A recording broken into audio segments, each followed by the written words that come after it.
Assalamualaikum sahabat, ternyata mudah. Setelah ada kesulitan pasti ada kemudahan. Selamat datang penonton baru dan penonton setia. Hari ini, saya akan menceritakan kisah tentang Kalimantan bergetar.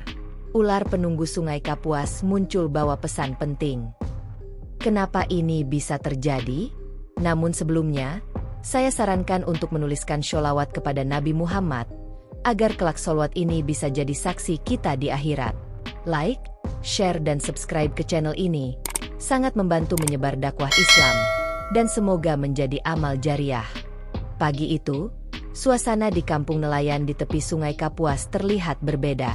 Kabut tebal masih menyelimuti permukaan air sungai yang biasa tampak kecoklatan. Namun hari ini, airnya begitu gelap, hampir hitam. Pak Surya, seorang nelayan berusia 65 tahun, selesai menunaikan salat subuh di surau tua di ujung kampung. Ia terkejut saat keluar rumah dan melihat pemandangan aneh itu. Astagfirullah, gumam Pak Surya, sambil menggelengkan kepala, memandangi air yang seharusnya jernih. Ada yang tidak beres dengan sungai ini, lanjutnya dalam hati.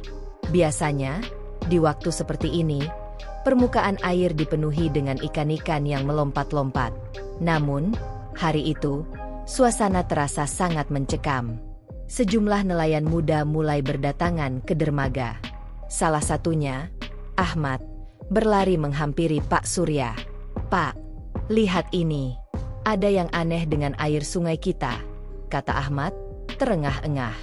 Pak Surya mengangguk, masih terkejut dengan apa yang dilihatnya. "Aku sudah 30 tahun mencari ikan di sini, belum pernah melihat yang seperti ini," jawabnya dengan nada cemas. Pak Surya merasakan sesuatu yang tidak beres. "Ikan-ikan kita kemana?" tanya Rohim, nelayan lainnya, dengan nada cemas. "Entahlah, Rohim, tapi hatiku tidak enak. Ini seperti pertanda," jawab Pak Surya sambil menatap jauh ke arah hulu sungai. Para ibu-ibu yang biasa mencuci di tepian sungai mulai berkumpul. Bisik-bisik ketakutan terdengar di antara mereka. "Katanya semalam ada cahaya aneh di bagian hulu," bisik seorang ibu. "Dan ada suara-suara seperti gemuruh," timpal yang lain. Pak Surya menatap jauh ke hulu sungai, mencoba menenangkan diri. "Ya Allah, lindungilah kami," doanya dalam hati. Anehnya, meskipun matahari sudah mulai naik, suasana tetap gelap, seperti sesuatu yang menunggu untuk terjadi. Semua nelayan merasa gelisah, seolah-olah ada sesuatu yang lebih besar sedang menanti mereka. Tiba-tiba, dari tengah sungai, sebuah pemandangan mengerikan mulai terlihat. Sisik-sisik keemasan berkilau dengan cahaya yang menembus kabut pagi. Sebuah ular besar, lebih besar dari apa yang pernah mereka bayangkan, mulai muncul dari dalam air hitam pekat. Pak Surya hampir tidak percaya dengan apa yang dilihatnya. "Subhanallah, besar sekali," bisiknya. Tangannya yang gemetar menggenggam tasbih dengan erat. Ahmad, yang selalu membawa ponselnya, segera mengambil video. "Pak, saya tidak bohong. Lihat sisiknya seperti emas dan panjangnya mungkin 15 meter lebih," katanya sambil merekam ular itu yang perlahan meliuk anggun di permukaan air. Beberapa pemuda lain mulai merekam video, dan segera video itu tersebar di grup WhatsApp kampung. Suara takjub bercampur ketakutan terdengar di mana-mana. Namun, anehnya, meskipun ular sebesar itu seharusnya berbahaya, ular itu tampak tenang, berenang dengan gerakan yang hampir anggun, sesekali muncul ke permukaan, seolah ingin menunjukkan keindahan sisiknya yang berkilau, sebelum menyelam kembali ke dalam air. Malamnya, kampung yang biasanya sepi setelah Isya kini ramai. Warga berkumpul di surau, mendiskusikan kejadian aneh ini sambil berzikir bersama. Video tentang ular raksasa itu segera menyebar, dan berita tentang kejadian itu sampai ke kampung-kampung tetangga. Pak Surya duduk termenung di rumahnya, hatinya penuh kecemasan. "Ini permulaan dari sesuatu yang lebih besar," pikirnya. Namun, di balik kekaguman itu, Pak Surya merasa ada sesuatu yang lebih dalam, sesuatu yang harus diwaspadai. Ada sesuatu yang tidak terlihat, sesuatu yang mungkin akan mengubah hidup mereka selamanya. Keesokan harinya, suasana di kampung nelayan yang biasanya damai kini terasa tegang. Warga tampak khawatir. Mereka berbicara dengan bisik-bisik, membicarakan ular raksasa yang muncul di Sungai Kapuas semalam. Beberapa warga bahkan mengaku melihat kilauan cahaya emas di atas permukaan air pagi itu, yang tampaknya berasal dari sisik ular yang luar biasa besar. Pak Surya mengumpulkan beberapa warga di rumahnya untuk membicarakan kejadian aneh ini. "Kita harus hati-hati," kata Pak Surya dengan nada serius. "Ular ini bisa menjadi pertanda, mungkin bukan sekadar fenomena biasa." Rohim, salah seorang nelayan muda yang merasa penasaran, segera memberanikan diri untuk bertanya lebih lanjut. "Pak, apa yang kita lakukan sekarang? Apa yang harus kita ketahui tentang ular itu?" Pak Surya menghela napas panjang. Tidak mudah menjawabnya. "Rohim, tapi ingat, dalam tradisi kita, ular seringkali dianggap sebagai penunggu, penjaga alam. Ular itu mungkin bukan sekadar muncul begitu saja. Ada yang lebih besar yang sedang terjadi," jawabnya. Malam itu, suasana semakin mencekam. Warga kampung mulai mendengar desas-desus dari luar bahwa pihak perusahaan tambang, PT Mega Nusantara Mining, akan melakukan survei di hulu sungai, tempat di mana ular raksasa itu muncul. Beberapa orang mulai berpikir bahwa kedatangan perusahaan tambang ini mungkin bukan kebetulan. Pak Surya merasa curiga, terutama setelah mengetahui bahwa perusahaan tersebut sudah beberapa kali mengajukan proposal untuk menambang di kawasan hulu sungai, tetapi selalu ditolak. "Apakah ada hubungan antara ular ini dan perusahaan tambang itu?" tanya Pak Surya dalam hati, merasakan kegelisahan yang semakin dalam. Di sisi lain, Putri, cucu Pak Surya, mulai merasa ada sesuatu yang lebih besar yang harus mereka ungkap. Dia mulai meneliti lebih dalam tentang ular dan kaitannya dengan alam serta legenda-legenda yang ada. "Kakek, aku merasa bahwa ular ini membawa pesan penting, dan mungkin kita yang harus menemukannya," kata Putri dengan tekad di wajahnya. Pak Surya hanya mengangguk pelan, merasa bahwa peringatan yang mereka terima bukanlah sebuah kebetulan. Malam itu, setelah semua orang tidur, Putri terbangun dengan keringat dingin. Ia teringat akan mimpinya yang sangat aneh. Dalam mimpinya, dia melihat ular raksasa itu kembali muncul, dan kali ini ular itu berbicara dengan lembut. "Lindungi sungai ini, atau semuanya akan hilang," kata ular dalam mimpinya. Dengan hati berdebar, Putri segera menceritakan mimpinya kepada Pak Surya. "Kakek, apakah mimpi ini ada kaitannya dengan yang kita alami? Apa kita harus bertindak sekarang?" tanyanya. Pak Surya terdiam, merenung sejenak, lalu berkata, "Mimpi itu mungkin bukan sekadar mimpi, Putri. Dalam tradisi kita, mimpi bisa menjadi petunjuk, tapi kita harus berhati-hati dalam menafsirkannya." Sementara itu, di luar rumah Pak Surya, suara derap langkah kaki terdengar. Rohim dan beberapa pemuda lain yang penasaran dengan kejadian kemarin kembali mendekat. "Pak Surya, kami menemukan sesuatu di hulu sungai.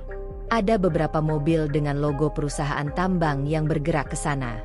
Sepertinya ada sesuatu yang besar sedang terjadi," ujar Rohim dengan nada terburu-buru. Pak Surya mengerutkan kening. "Kita harus tahu lebih banyak. Kita harus bertindak, tapi dengan hati-hati. Kalau ini memang ada hubungannya dengan perusahaan tambang itu, kita harus siap menghadapi semuanya."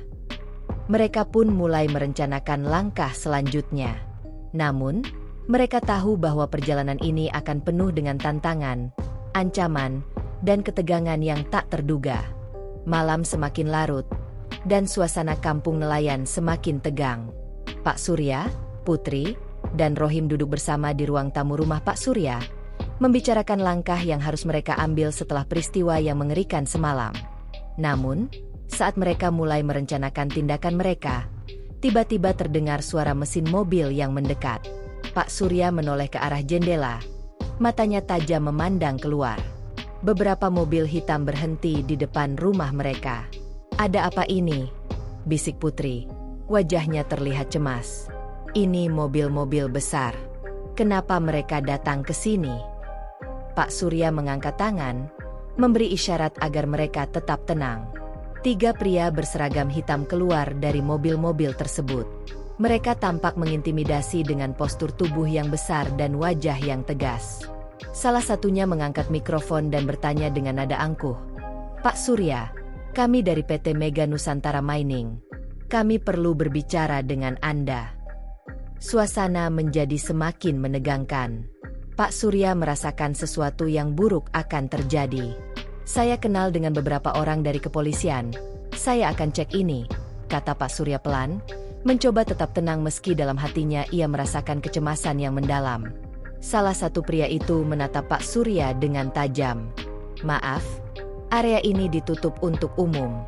Kami perintahkan Anda untuk segera meninggalkan tempat ini," kata pria itu, mengeluarkan nada yang penuh ancaman. Pak Surya mencoba tetap sabar dan tenang. "Anda tidak berhak melarang saya di sini. Apa maksud Anda datang ke kampung ini?" tanya Pak Surya dengan tegas. Namun, pria itu hanya diam dan memberi isyarat kepada teman-temannya untuk bergerak lebih dekat. Menyadari bahwa mereka menghadapi situasi yang lebih besar dari yang mereka bayangkan, Pak Surya, Putri, dan Rohim memutuskan untuk mundur sementara. Mereka berjalan perlahan menuju belakang rumah, keluar melalui pintu samping untuk menghindari konfrontasi lebih lanjut. Di tengah kekacauan ini, Rohim dengan cepat mengirimkan pesan ke beberapa orang yang ia kenal di kepolisian. "Kami dalam bahaya. Ada orang dari perusahaan tambang yang datang," tulis Rohim dalam pesan singkatnya. Malam itu, Pak Surya, Putri, dan Rohim duduk diam di ruang belakang rumah, berusaha memikirkan langkah selanjutnya. "Apa yang sebenarnya mereka cari?" tanya Putri dengan nada penuh tanya.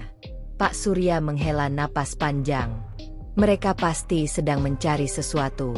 Aku rasa ada yang tidak beres dengan perusahaan tambang itu."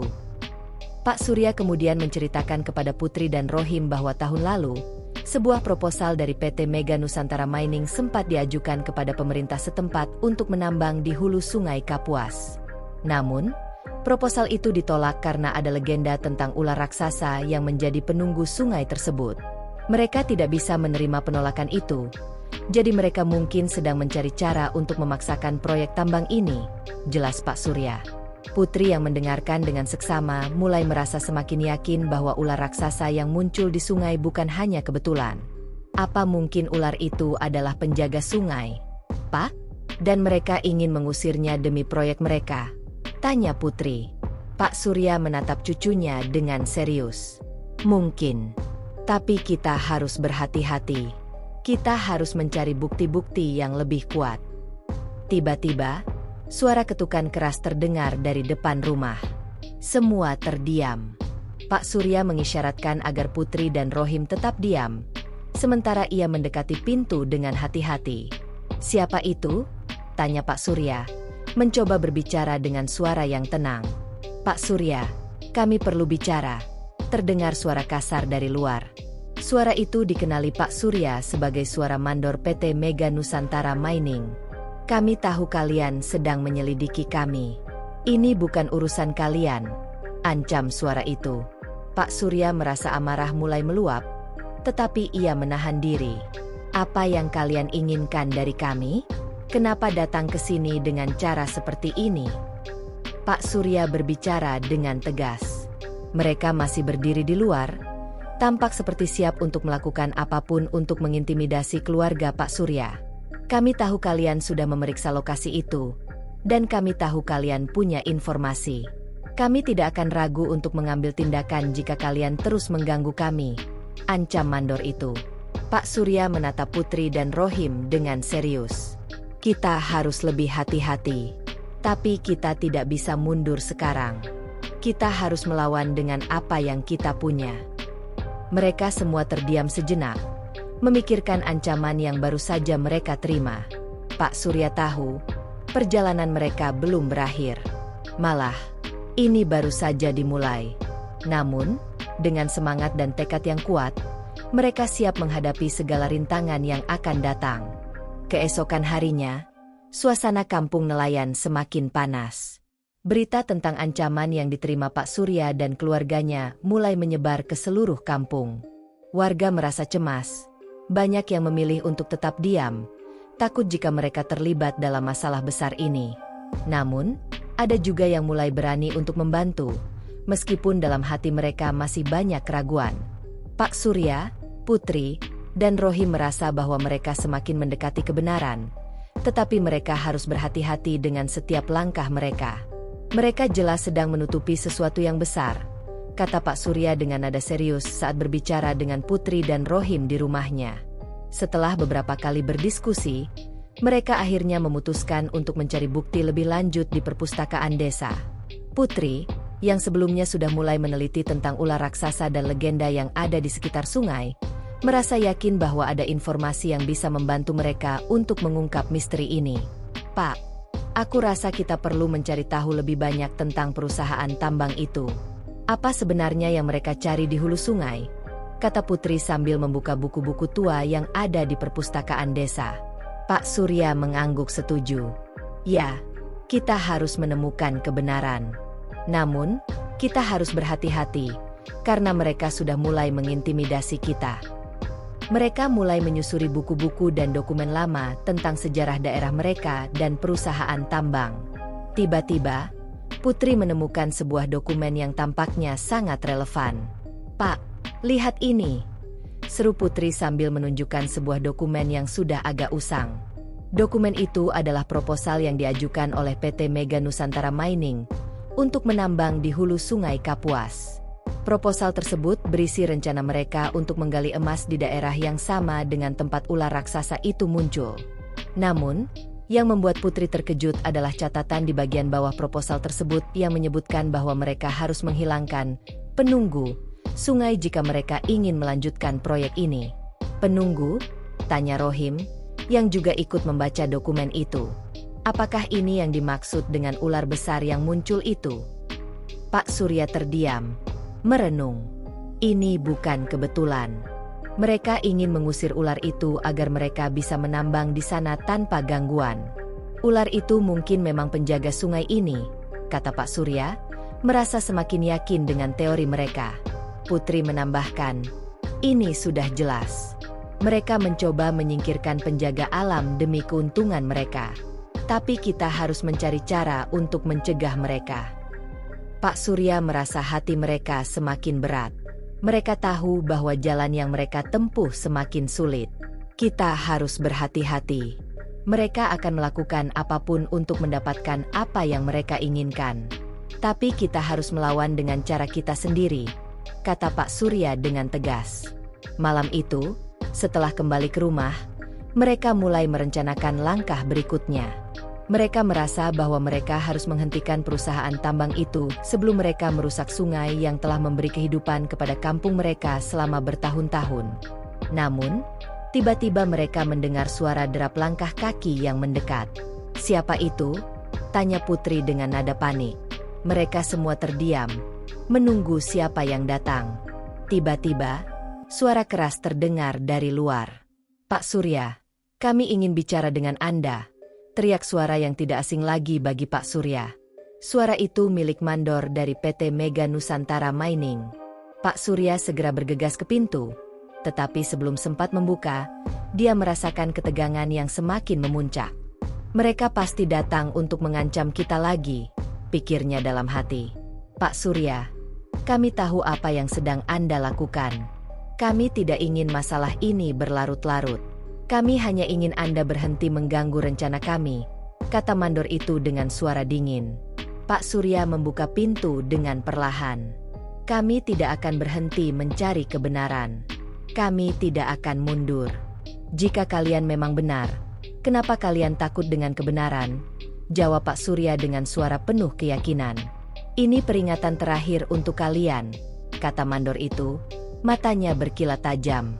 Jika kalian terus melawan, kami akan ambil tindakan yang lebih keras. Setelah ancaman itu, mereka pergi meninggalkan rumah Pak Surya. Namun, meskipun terancam, Pak Surya dan Putri merasa bahwa mereka berada di jalur yang benar. Kita harus lebih berhati-hati, tapi kita tidak bisa mundur sekarang, kata Pak Surya dengan semangat yang tak tergoyahkan.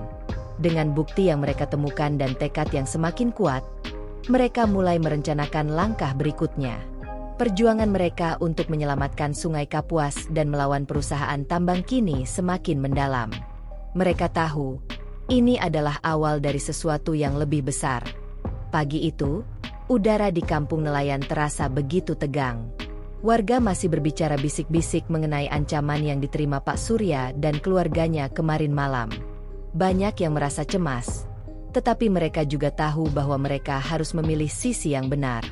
Semakin banyak yang mendukung Pak Surya, namun banyak juga yang takut untuk berbicara terbuka karena ancaman yang datang dari PT Mega Nusantara Mining. Pak Surya, Putri, dan Rohim terus memikirkan langkah selanjutnya. Kita harus mencari bukti yang lebih kuat. Bukti yang bisa membuka mata banyak orang tentang apa yang sebenarnya terjadi di sini, kata Pak Surya dengan serius. Putri mengangguk. Aku rasa kita bisa menemukan lebih banyak informasi. Jika kita bisa menemukan dokumen atau bukti yang lebih jelas, kita bisa mengungkapkan semuanya. Kita harus berusaha lebih keras, katanya dengan tekad yang kuat. Mereka berdua memutuskan untuk menyusuri area sekitar hulu Sungai Kapuas, tempat yang diduga menjadi lokasi proyek tambang. Mereka berencana untuk memeriksa apakah ada aktivitas yang mencurigakan atau bukti-bukti yang bisa mereka ambil untuk memperkuat klaim mereka. Setelah beberapa jam berjalan, mereka sampai di sebuah tempat yang sudah mereka kenal. Tempat itu, yang dulu merupakan tempat yang tenang dan penuh kehidupan, kini terlihat sangat berbeda. Banyak pohon-pohon besar yang telah ditebang, dan tanah di sekitarnya tampak seperti telah digali. Namun, yang paling mencolok adalah beberapa tumpukan besi dan pipa-pipa besar yang mengarah ke sungai. Ini pasti yang mereka rencanakan, kata Pak Surya dengan penuh amarah. Mereka sudah mulai mengeruk tanah di sini, dan mungkin mereka sudah merusak sungai. Putri menatap pipa-pipa besar itu dengan hati-hati. Aku rasa ini pipa untuk mengalirkan limbah, katanya. Mereka pasti mulai menambang dan membuang limbah ke dalam sungai ini. Mereka berjalan lebih jauh, berhati-hati agar tidak terlihat oleh siapapun. Di kejauhan, mereka melihat beberapa orang yang tampaknya sedang bekerja di lokasi tersebut. Mereka bersembunyi di balik pohon besar, mencoba mendengarkan percakapan para pekerja itu. Apakah kita sudah mendapat izin untuk mulai menggali di sini? Salah seorang pekerja bertanya. Tenang saja, semua sudah diatur. Hanya tinggal menunggu waktu saja, jawab orang lain. Pak Surya dan Putri saling berpandangan. Jadi mereka benar-benar sedang menggali tanpa izin resmi dari pemerintah, gumam Pak Surya. Putri segera mengeluarkan ponselnya dan mulai merekam percakapan mereka. Kita harus mengambil bukti ini dan menyebarkannya ke publik, bisiknya. Namun, tiba-tiba, mereka mendengar langkah kaki yang semakin mendekat. Mereka berdua buru-buru bersembunyi lebih dalam di balik semak-semak. Dari balik semak, mereka melihat beberapa pria berseragam hitam mendekat. Awas, ada orang yang memata-matai kita, kata salah satu pria itu dengan suara keras. Pak Surya dan Putri memutuskan untuk segera mundur. Mereka berlari dengan cepat menuju jalur yang sudah mereka kenal, bersembunyi di balik pohon-pohon dan semak-semak untuk menghindari perhatian. Sesampainya di rumah, mereka merasa lega. Kita harus segera memberitahu warga kampung. Apa yang mereka lakukan ini sudah jelas merusak sungai, kata Pak Surya dengan tegas.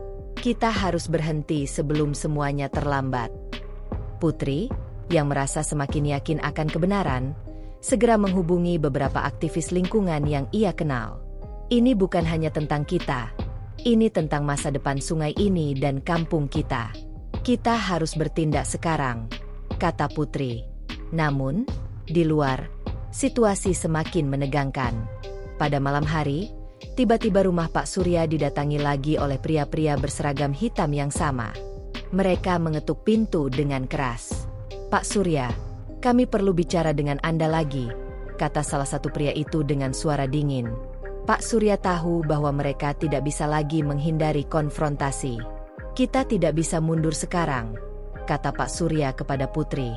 Kita harus melawan dengan apa yang kita miliki. Putri mengangguk dengan tegas. Kita tidak bisa membiarkan mereka merusak sungai kita begitu saja. Kita akan berjuang sampai akhir.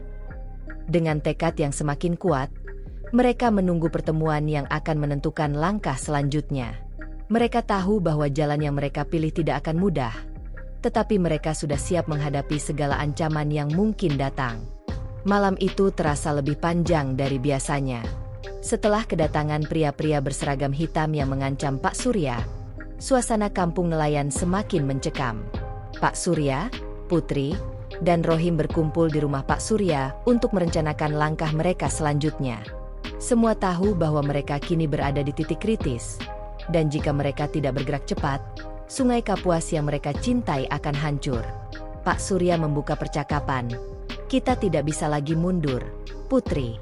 Apa yang mereka lakukan bukan hanya merusak alam, tetapi juga merusak hidup kita. Kita harus melawan. Putri mengangguk dengan penuh keyakinan. Saya tahu, kakek. Kita sudah mendapat bukti yang cukup. Tapi mereka pasti akan menghalangi kita. Mereka sudah mulai melakukan intimidasi, dan pasti akan terus melakukannya. Rohim yang sejak tadi diam, kini ikut berbicara. Mereka punya kekuatan dan uang, tapi kita punya kebenaran dan semangat. Kalau kita bersatu, kita bisa mengalahkan mereka. Pak Surya menatap wajah cucunya dengan penuh kebanggaan. Betul, Rohim. Kita harus terus mencari cara agar suara kita didengar. Kita harus menggali lebih dalam. Namun, tiba-tiba, terdengar suara ketukan keras di pintu rumah mereka. Suara itu cukup keras dan mengagetkan mereka bertiga. Siapa itu? Tanya Pak Surya, dengan suara yang sedikit bergetar. Suasana semakin tegang. Mereka tahu siapa yang datang. Dengan hati-hati, Pak Surya membuka pintu. Di depan pintu berdiri dua pria berseragam hitam yang mereka kenal. Salah satunya adalah mandor dari PT Mega Nusantara Mining yang sudah 2 kali datang mengancam mereka. Pak Surya, kamu sudah membuat masalah besar. Kami tidak ingin ada kekerasan, tetapi jika kamu terus mengganggu kami tidak punya pilihan lain selain mengambil tindakan yang lebih tegas, kata mandor itu dengan nada kasar. Pak Surya tetap tenang, meski hatinya berdebar. Kalian sudah membuat kami takut, tapi kami tidak akan berhenti.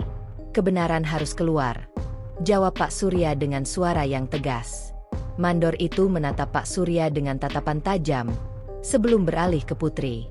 Dan cucumu, apa dia juga akan ikut dalam masalah ini? Apa kalian pikir orang-orang seperti kalian bisa melawan kami?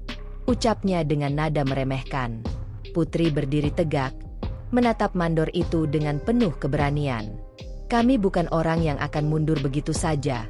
Meskipun kami tidak punya kekuatan sebesar kalian.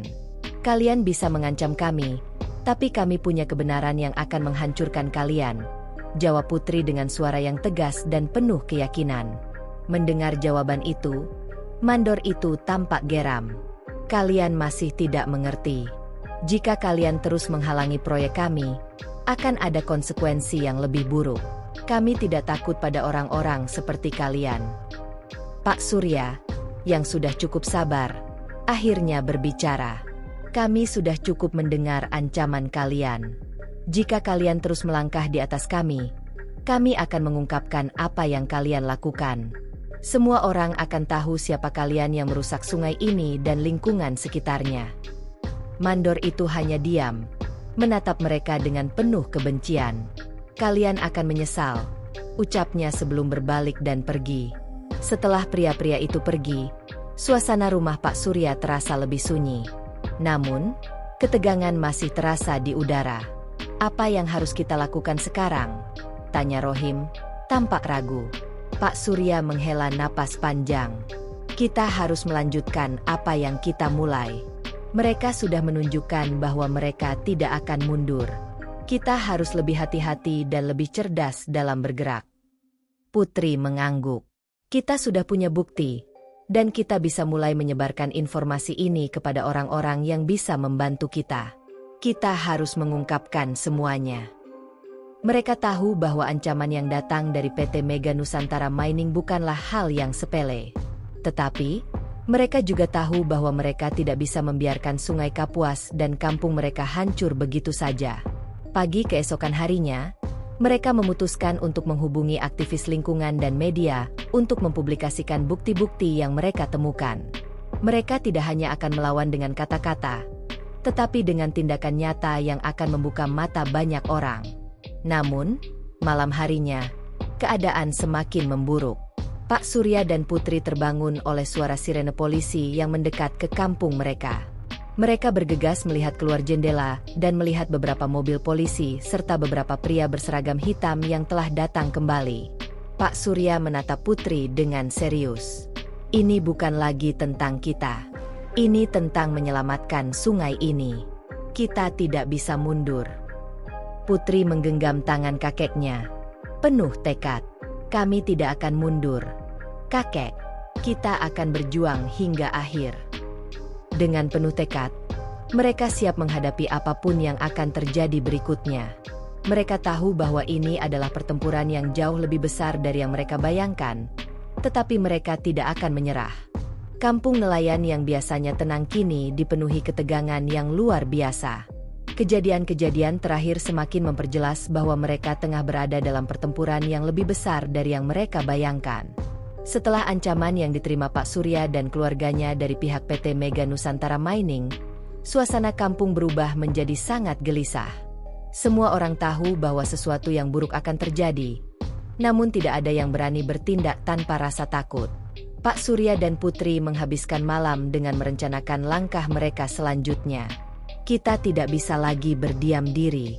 Kita harus menyebarkan bukti-bukti yang kita punya dan menghubungi semua pihak yang bisa membantu kita, kata Pak Surya dengan tegas. Putri mengangguk, penuh keyakinan. Kakek, aku sudah menghubungi beberapa teman aktivis dari luar kota. Mereka siap membantu kita, tetapi kita harus bertindak cepat. Jika kita menunggu lebih lama, mereka akan semakin kuat. Rohim, yang mendengar percakapan mereka, ikut bergabung. Kita juga harus mengumpulkan lebih banyak bukti. Kita bisa mencari tahu lebih banyak tentang kegiatan ilegal mereka di hulu sungai. Pak Surya memandang cucunya dengan bangga. Kalian semua sudah menunjukkan keberanian yang luar biasa. Tapi kita harus hati-hati.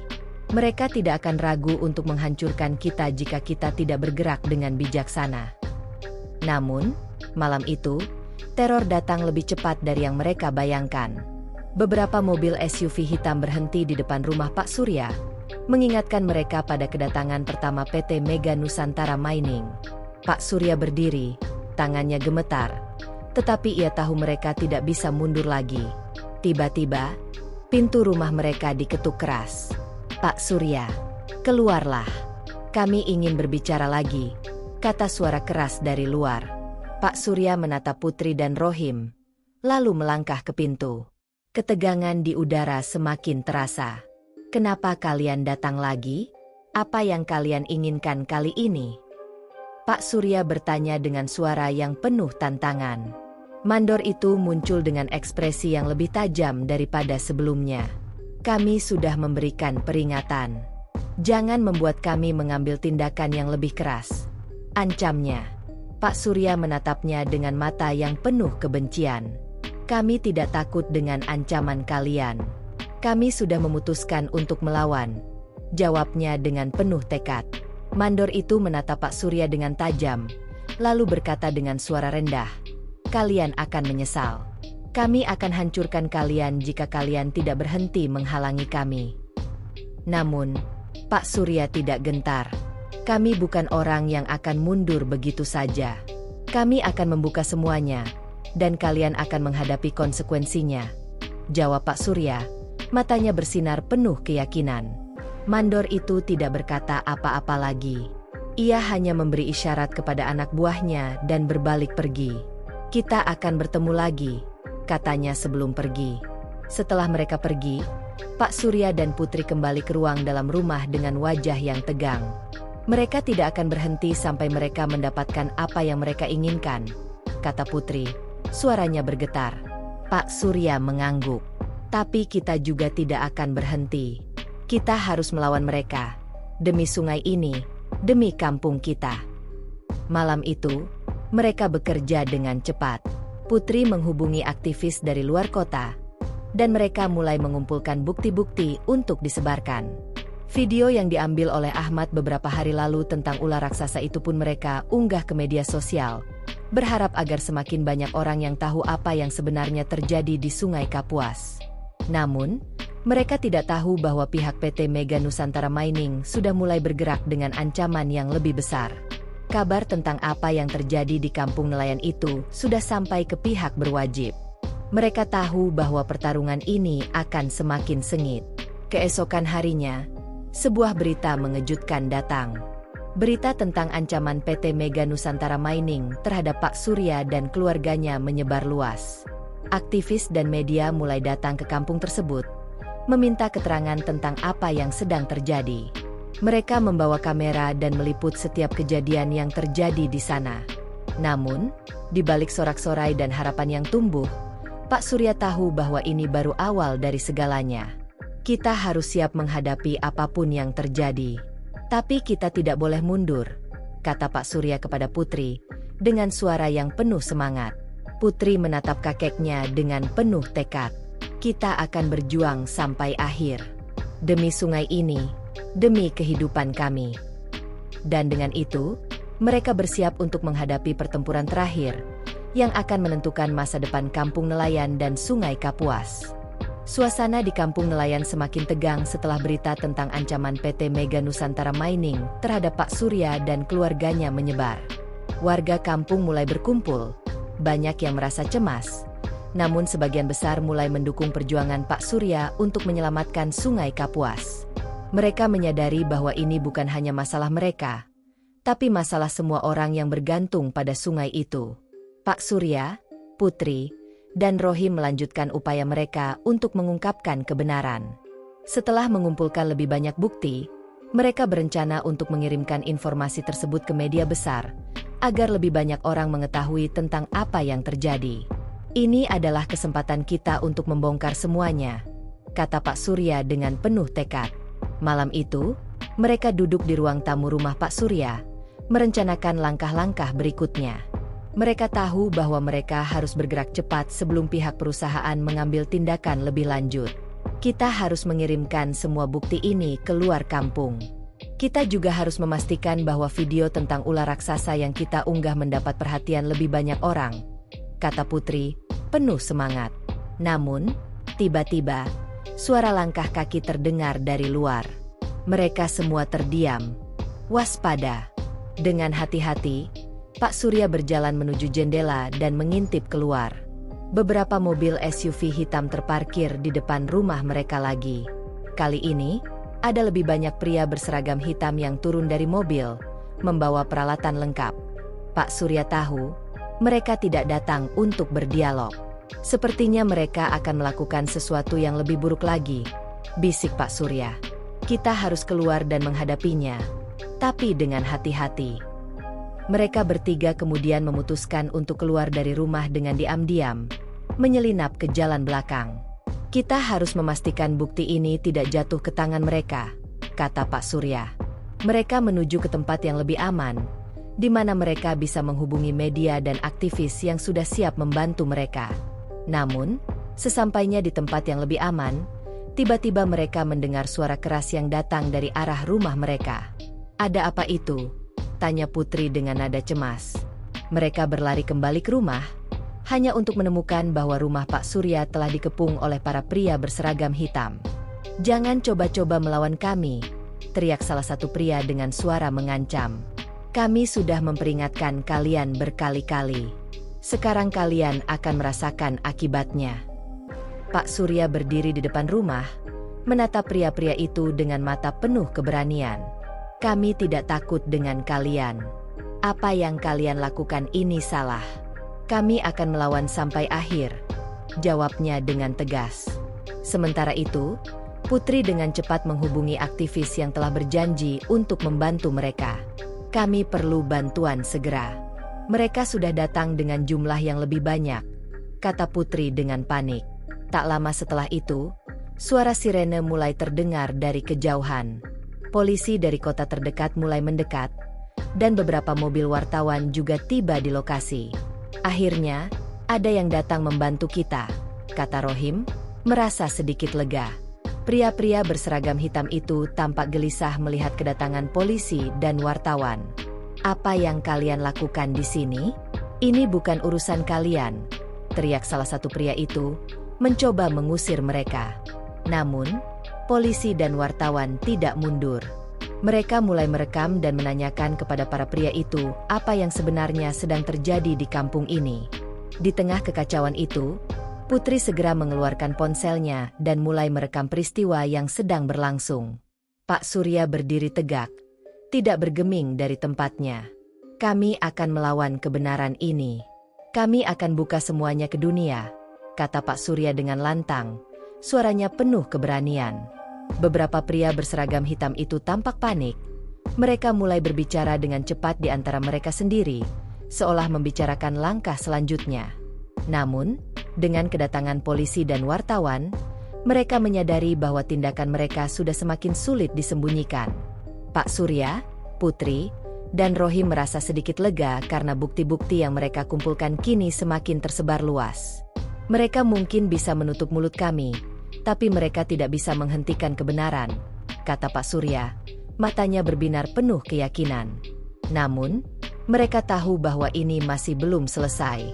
Pertarungan mereka untuk menyelamatkan sungai ini dan mengungkap kejahatan yang terjadi masih panjang. Tetapi satu hal yang pasti, mereka tidak akan menyerah. Mereka akan terus berjuang demi masa depan kampung mereka, demi Sungai Kapuas yang telah memberi kehidupan bagi banyak orang selama bertahun-tahun. Pagi itu, suasana di kampung nelayan terasa berbeda. Beberapa mobil polisi yang datang bersama wartawan terlihat terparkir di sekitar rumah Pak Surya. Berita tentang ancaman yang diterima keluarga Pak Surya dan bukti-bukti yang mereka temukan tentang PT Mega Nusantara Mining kini tersebar luas. Warga kampung yang sebelumnya takut mulai menunjukkan dukungannya. Mereka semua tahu bahwa ini adalah saat yang menentukan bagi masa depan sungai mereka, dan mereka tidak akan tinggal diam. Pak Surya berdiri di depan rumahnya, menatap para wartawan yang sedang mengambil gambar dan merekam kejadian yang sedang berlangsung. Beberapa aktivis lingkungan yang telah dihubungi Putri juga datang untuk memberikan dukungan. "Kami di sini untuk membantu kalian. Kita harus pastikan perusahaan ini berhenti merusak alam," kata salah satu aktivis dengan penuh semangat.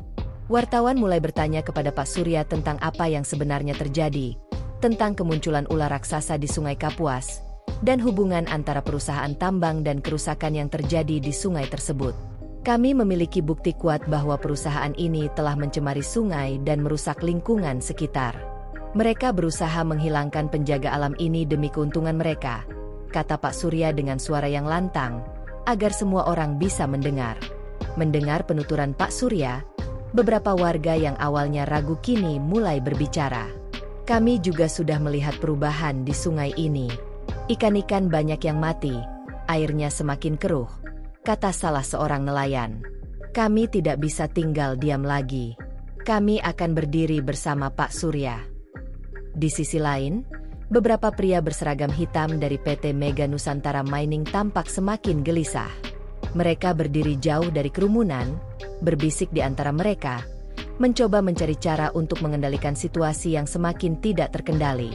"Mereka sudah tahu, ini tidak bisa dihentikan," kata seorang pria dengan nada rendah. "Kita harus segera ambil tindakan." Namun, meskipun mereka merasa terpojok, Pak Surya dan Putri tahu bahwa mereka tidak bisa bersantai. Mereka harus memastikan agar bukti-bukti yang mereka temukan tersebar luas, dan bisa membuktikan kebenaran kepada dunia. "Ini bukan hanya tentang kita. Ini tentang masa depan sungai ini dan kampung kita," kata Putri dengan penuh keyakinan. Polisi yang sudah mulai bergerak mengelilingi area dan menjaga ketertiban mulai menghalau para pria berseragam hitam itu agar tidak mendekati Pak Surya dan keluarganya.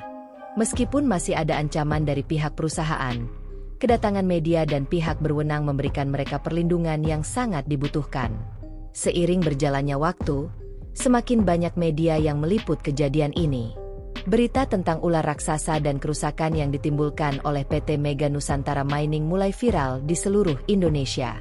Aktivis lingkungan dan masyarakat luas mulai memberikan dukungan kepada Pak Surya. Di media sosial, video tentang ular raksasa dan bukti yang mereka temukan tersebar luas, mendapatkan perhatian dari berbagai kalangan.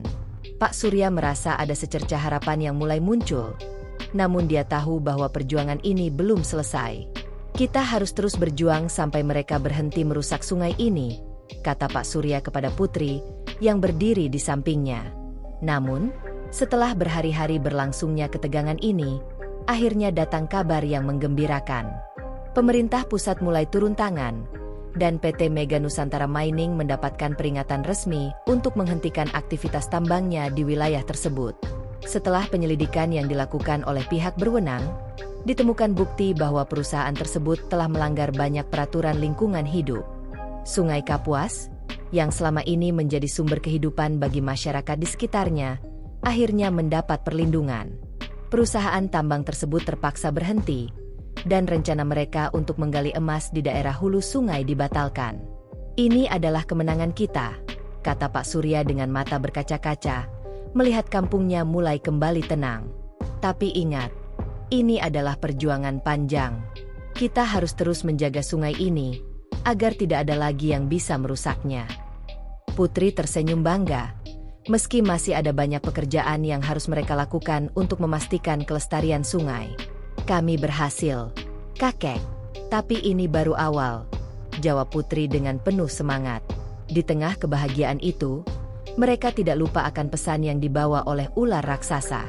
Kadang, peringatan datang dalam bentuk yang tidak kita duga, kata Pak Surya. Ular itu mungkin memang penunggu sungai, tapi lebih dari itu, dia mengingatkan kita untuk selalu menjaga alam dan keseimbangan hidup. Malam itu, kampung nelayan di tepi sungai Kapuas merayakan kemenangan mereka. Sebuah perayaan kecil diadakan, dengan doa bersama agar sungai dan kampung mereka tetap dilindungi. Pak Surya, Putri, dan Rohim berdiri bersama, melihat ke arah sungai yang tenang. Mereka tahu bahwa meskipun pertarungan ini sudah berakhir, mereka harus terus berjuang menjaga sungai yang telah memberi mereka kehidupan. Dengan hati yang penuh rasa syukur, mereka melangkah maju. Tidak ada lagi yang bisa menghalangi mereka untuk menjaga apa yang benar.